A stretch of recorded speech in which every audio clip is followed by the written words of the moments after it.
박희락 교수입니다. 이번 북한의 대적 관계에서는 통신선 차단 등과 관련해서 새로운 말을 하나 배웠습니다. 가스라이팅입니다. 이 용어는 미국의 정신분석 심리치료사인 로빈 스턴이 친밀한 관계에서 일어난 정서적 학대를 주제로 2007년 The Gaslight Effect: How to Spot and Survive the Hidden Manipulation Others Use to Control Your Life 라는 제목의 책을 씀으로써 확산된 용어인데, 다른 사람의 기억, 인식, 판단력을 조정, 특히 왜곡하는 현상을 말합니다. 스턴이 사용한 이 말은 1938년 영국에서 상용되었고 1940년대 미국에서 영화로 만들어진 Gaslight라는 영국에서 비롯되었다고 합니다. 이 영국에서 남편은 아내 몰래 집안에서 보석을 찾기 위해서 집 가스라이터의 빛을 조금씩 어둡게 만듭니다. 아내가 가스라이터의 빛이 어두워진 것 같다고 하면 이 남편은 가스라이터의 빛이 달라진 게 아니라 아내의 기억이 잘못됐다고 생각하도록 한다는 겁니다. 즉, 잘못된 상황이나 지식을 계속 제공함으로써 상대방이 자신의 상황에 생각에 확신을 갖지 못하도록 하는 것이죠. 아직 우리말로 번역된 용어는 없는데 의역한다면 책임전가, 책임호도 정도가 될 것 같습니다. 더욱 의역하면 적반하장일 수도 있겠지요. 심리학에서 사용되는 이 용어는 사회과학에서도 확산되고 있습니다. 어떤 언론인은 러시아가 비밀 요원을 보내어 합병 정지 작업을 해놓고는 가스라이팅을 통하여 크리미아 주민들이 합병에 자발적으로 동의한 것으로 세계 여론을 조작하였다고 지적한 적이 있습니다.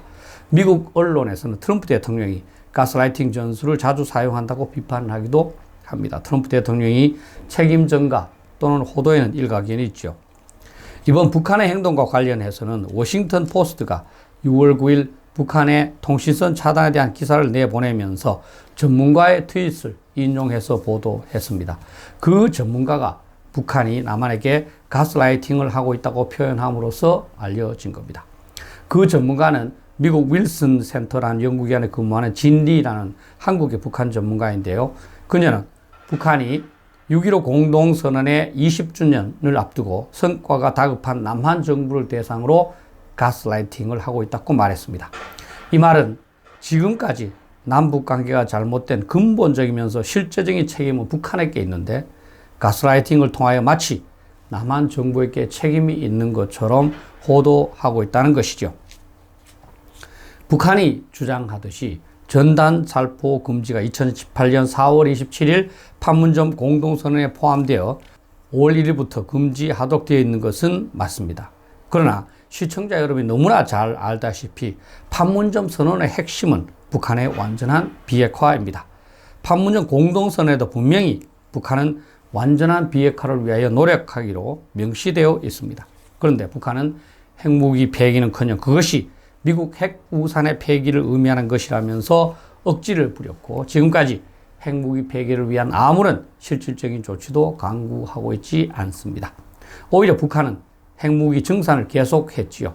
미국의 과학자협회는 북한의 핵 보유량을 2019년 5월에는 최소한 25개, 2020년 4월에는 35개로 평가하고 있는데 이것을 보면 북한은 2019년에는 10개를 증산한 겁니다. 그리고 2019년에 13회, 2020년에 4회, 도합 17회나 단거리 미사일 시험 발사를 실시해서 한국에 대한 공격력을 강화했습니다. 판문점 선언의 핵심을 위반함으로써 남북 관계를 경색되게 한 것은 북한인데 대북 전단을 핑계로 한국에게 남북 관계 파탄의 책임을 뒤집어 씌우면서 책임을 전가하고 있는 것이죠. 그래서 진리 연구원이 북한이 남한에 대하여 가스라이팅을 한다고 평가하고 있는 겁니다. 그런데 로빈 스턴은 가스라이팅고라고 말하면서 가스라이터와 가스라이티, 즉 가스라이팅 하는 사람과 가스라이팅을 당하는 사람 모두가 책임이 있다고 말합니다. 적반하장을 당하는 사람이 어리석기 때문에 적반하장이 가능하다는 것입니다. 다시 말하면 북한이 가스라이팅 하는 것은 가스라이팅을 해도 되는 것으로 남한 정부가 만만하게 보였다는 것이죠. 실제로 현 정부는 전형적인 가스라이팅에 허약한 모습을 보이고 있습니다. 핵무기 폐기를 하지 않음으로써 북한이 남북관계 파탄에 책임이 있는데 한마디도 그것을 따지지 못한 채 오로지 쩔쩔매고 있기 때문입니다. 어떤 의원은 바로 법안을 발의하겠다고 했고 어떤 인사는 우리가 전적으로 잘못했다면서 경찰과 군대를 동원해서라도 전단 살포를 막아야 한다고 말하고 있습니다. 모든 정부 인사들과 더불어민주당 인사들은 북한에 대해서는 한마디 비판도 하지 못한 채 눈치를 보기에 바쁩니다. 북한에 큰 죄를 지은 것처럼 행동하고 있습니다. 개인적으로 북한에게 약점을 잡혔나 의심이 들 정도로 굴종적인 태도를 보이고 있습니다. 그 결과 이제 남북 간에 북한의 비핵화는 의지에서 빠졌습니다. 북한은 핵 무기 보유국이 되어 있고 우리는 폐기하라고 요구도 못하는 상태가 된 것이죠. 북한은 핵 보유국이고 우리는 그에 굴종할 수밖에 없다는 것이 잠재적으로 상식이 된 것 같습니다. 현 정부는 북한 정부에게 굴종하여 남은 임기 동안 무사하게 남북 관계를 넘기면서 내 임기 동안에는 북한이 최소한 도발하진 않았다 라고 말하고 싶은 거죠.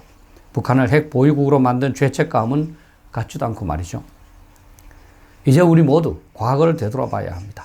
2017년 북한이 핵 실험을 실시하고 장거리 미사일 시험 발사를 실시할 때는 북한이 핵 보유국이 되면 한국의 안보가 심각하게 위태롭게 된다고 생각했습니다. 그런 차제에 현 정부가 북한의 핵무기를 외교적 대화를 통하여 없앤다고 하기에 그렇게 국민들이 환호했던 겁니다. 그런데 현 정부는 핵무기를 없애기는커녕 북한 정부가 조종하는 대상으로 전락해서 굴종하고 있습니다. 현 정부에게 묻고자 합니다. 북한의 핵무기를 어떻게 할 건가요? 폐기되고 있습니까? 폐기되고 있지 않으면 책임져야 하는 것 아닙니까?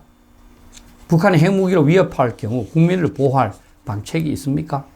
그 보안을 말해 주세요. 북한에게 항복하겠다는 겁니까? 그게 보안입니까? 수십 년 동안 우리 선조들이 그렇게 애써온 자유민주주의 대한민국을 여러분들이 이렇게 어이없이 넘겨주려고 합니까? 스턴 박사는 가스라이팅에서 벗어나고자 한다면 자신이 가스라이팅을 당하고 있다는 현실을 깨닫는 것이 가장 중요하다고 말합니다. 그런데 현 정부 내에는 그것을 깨달을 수 있는 냉정한 생각을 가진 사람도 없고 그런 사람이 있더라도 그러한 의견을 발표하기도 어려운 상황입니다. 오로지 답답할 뿐입니다. 시청자 여러분, 제가 며칠 전 신문에 배회화는 연작처당의 유령이라는 칼럼을 쓴 적이 있습니다. 자기 집이 불타는 줄도 모르고 태평한 제비와 참새처럼 우리 국민은 나라가 멸망하려는데도 안일에만 빠져있다고 말합니다. 군대에서 떠도는 이런 말이 생각나네요. 마누라 바람난 것하고 자기 진급 안 되는 이유는 본인만 모르고 다른 사람은 다 안다는 말입니다. 우리나라가 많은 것을 우리만 모르고 있는 게 아닐까요? 감사합니다.